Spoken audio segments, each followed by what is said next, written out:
vamos a hablar un poco de capacidades caloríficas de los gases, pero ahora vamos a hablarlo desde un punto de vista de la energía cinética que tienen las partículas que lo componen. ¿Listo? Entonces, em,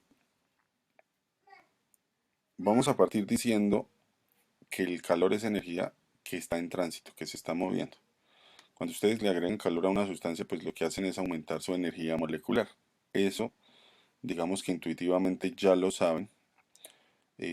No solamente saben esto, sino que esto implica externamente o mesoscópicamente el aumento en la temperatura, ¿no? En general.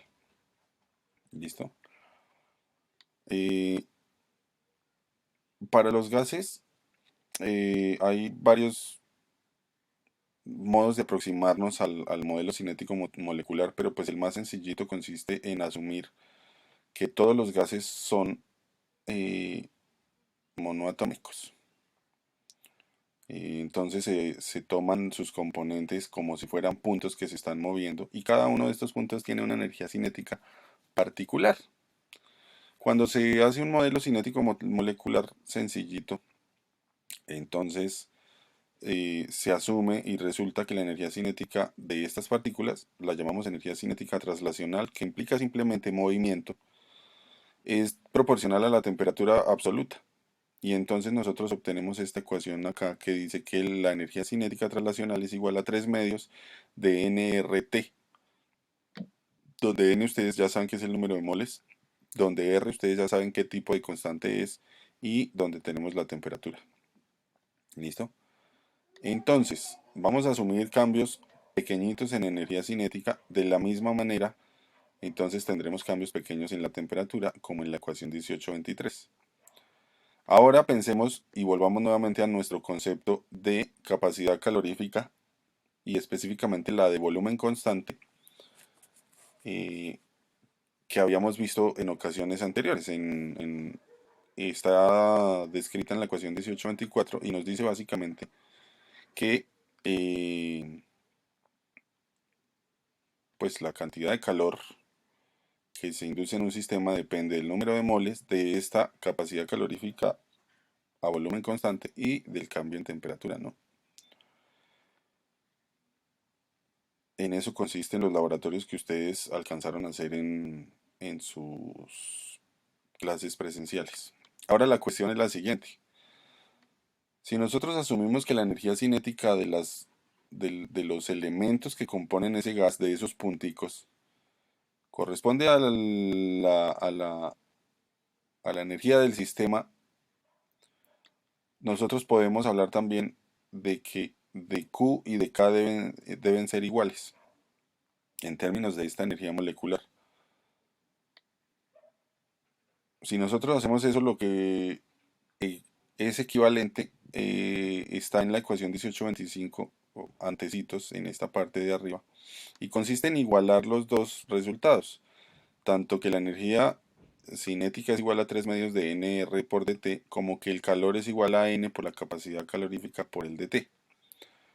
Si nosotros tenemos esto, la ecuación 1825 resulta de cancelar dt a ambos lados, de cancelar n a ambos lados, y obtenemos que la capacidad calorífica a volumen constante para un gas ideal es 3 medios de R. Entonces eso se supone que es para todo gas donde sus moléculas o sus átomos se pueden representar como si fueran puntos. ¿Listo? Eh, Resulta relativamente sencillo de mirar si tiene lógica a partir de la revisión de las unidades o las dimensiones de la ecuación. Recordemos que la constante de los gases tiene unidades de energía por mol por grado Kelvin, que son correctas pues para la capacidad calorífica molar. El 3 medios pues en lo absoluto va a interferir porque es un número adimensional. Eh, y la otra cuestión es la siguiente. Bueno, en esta parte ustedes pueden mirar que si usamos el sistema internacional y reemplazamos R, la constante de los gases, y lo multiplicamos por 3 y lo dividimos en 2, encontramos un valor total de 12,47 joules sobre mol grado Kelvin para un gas ideal. Pero tenemos un problema. Hay tablas como esta que tenemos acá para diversos gases donde de forma experimental se han medido esta capacidad calorífica. Y fíjense que ese valor de 12,47 aparece para el helio y el argón, los dos primeros gases, y para todos los demás no, se descacha. ¿Qué de diferente encuentran ustedes en esa tabla? Que los dos primeros gases son monoatómicos, los otros son diatómicos y los otros son poliatómicos. Es decir, después de los dos primeros, tenemos gases donde existen mezclas de diversos átomos en diversas proporciones. Entonces ya podemos decir, listo, entonces nuestro modelo simple no funciona porque nosotros estamos asumiendo en este punto que la energía cinética es 3 medios de nr por t. Y esto viene del hecho de asumir como puntos las moléculas o los átomos de los gases. Efectivamente, cuando solamente tenemos un átomo que compone el gas, los valores son correctos, pero cuando tenemos más de un átomo, pues tenemos problemas. Entonces eso hay que solucionarlo de alguna manera. Pues bueno, hay que tener en cuenta entonces que una molécula no solamente se puede mover para la izquierda, para la derecha, para arriba, abajo y a los lados, es decir, no solamente se mueve en el plano o más bien en el espacio con sus ejes X, Y y Z, sino que tiene otras dos maneras de moverse. Eso lo vamos a ver en la siguiente animación. En esta animación vamos a ver una molécula sencilla y vamos a ver primero el movimiento rotacional. ¿Qué hace esa vaina? Miren, tenemos una molécula conformada por dos elementos y ellos pueden rotar alrededor de este eje o alrededor de otro eje. Ahora miremos el movimiento de vibración. La molécula también puede vibrar. Vamos a asumir que está unida por un resortico y miren cómo vibra. Solo que esto lo puede hacer alineado con el eje Y, con el eje X, con el eje Z. ¿Listo? En ese sentido, si nosotros tenemos en cuenta este movimiento o estos movimientos, nosotros agregamos al sistema lo que se denominan grados de libertad. ¿Listo? ¿Qué es eso de los grados de libertad? Los grados de libertad son el número de componentes de velocidad que ustedes necesitan para describir el movimiento de una molécula. Entonces, pues para el gas monoatómico solamente hay 3 grados de libertad, X, Y y Z, para la velocidad en cada una de estas componentes, para donde ustedes se pueden mover. Pero cuando la molécula, por ejemplo, es diatómica, como la que acabo de mostrar, esa vaina puede rotar y además puede vibrar. ¿Listo? Entonces nosotros vamos a usar algo que se llama, ya les digo cómo se llama,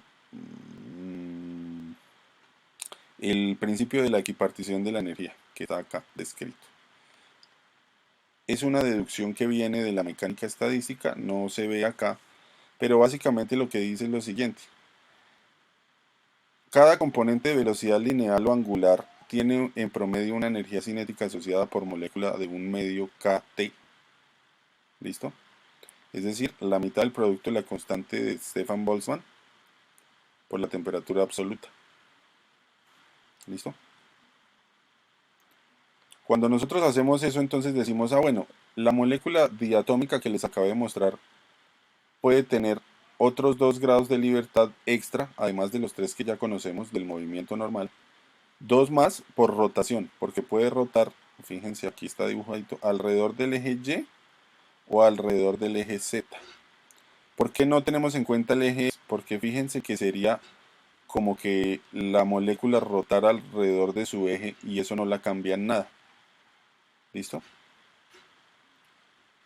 Cuando nosotros le agregamos eso, entonces ya no tendríamos 3 medios de kT, sino tendríamos 5 medios.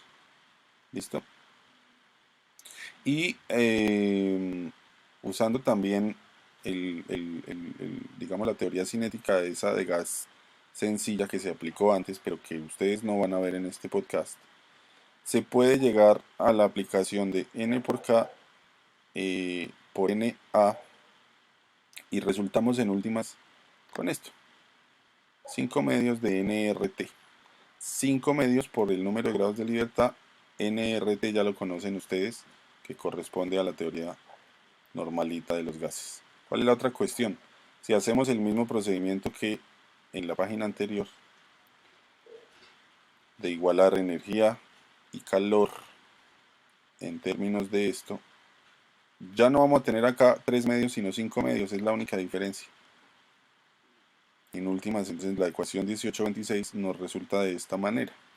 Cuando yo hago el cálculo 5 medios de 8.34 joules sobre mol grado Kelvin, sí obtengo un valor de 20.79. Y miremos la tabla nuevamente. 20.79 está muy cercano a estos valores, por lo menos para el diatómico. Y luego habría que mirar el poliatómico con muchos más átomos porque obviamente los movimientos de rotación y de vibración son mucho más difíciles. ¿Listo? Los pequeños descaches que hay acá corresponden a la parte de los grados de libertad de vibración, que son los últimos en activarse. Digamos que lo más fácil es, ustedes le dan calor a un gas diatómico y las moléculas comienzan a moverse para la izquierda, para la derecha, para arriba, para abajo, en combinaciones. Si se pasa un cierto límite, esta energía, los grados de libertad de rotación se activan, entonces la molécula empieza a rotar, además de que se está moviendo. Y si le incrementamos más la energía, se prenden los modos de vibración. Eso lo vamos a ver en esta tablita. Esta tablita, fíjense ustedes, tiene valores experimentales de capacidad calorífica, volumen constante, en función de la temperatura. Y fíjense entonces, a medida que la temperatura va aumentando, los valores comienzan a crecer. Aquí estamos en 3 medios de R, donde lo que estamos diciendo es, bueno, solamente hay movimiento en el eje X, Y y Z y las combinaciones. Y llegados a cierto punto, fíjense que esto sube a 5 medios de R. Lo que acabamos de mencionar, 5 medios de nRT. Entonces estamos hablando de los modos de rotación. A partir de esta temperatura, los modos de rotación se activan. Y a medida que subimos la temperatura, es decir, le metemos más energía, activamos los modos de rotación. Y fíjense que esos están cercanos a 7 medios de nRT. Entonces, pues es una cuestión relativamente compleja la revisión de gases monoatómicos, diatómicos, poliatómicos, pero lo podemos reducir de cierta manera bajo ciertas condiciones a valores sencillos y a ecuaciones sencillas.